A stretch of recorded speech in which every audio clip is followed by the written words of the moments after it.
तर job check करण्यासाठी आपल्याला हे बोर डायल गेज आणि या डायलमध्ये हा याला 0 सेट करून घ्यायचा आहे। तर आता आपण लावलं 0 सेट करून घेतलेला आपण हां।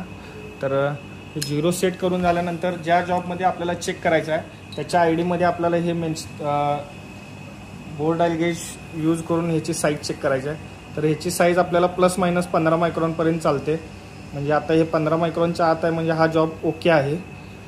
सेम त्याच्या दुसऱ्या बाजूला चेक करायचं आहे। म्हणजे जॉब एकदा ह्या बाजूला एकदा चेक करायचा आहे आणि एकदा ह्या बाजू म्हणजे 2 पॉईंटला आपल्याला चेक करायचं आहे। एकदा ह्या पॉईंटला आणि अनदर पॉईंटला ह्या, म्हणजे काय होईल यामध्ये OLED आपल्याला कॅप्चर होईल। ओके, तर हा जॉब जर बघायला गेला तर याची साईज आपल्याला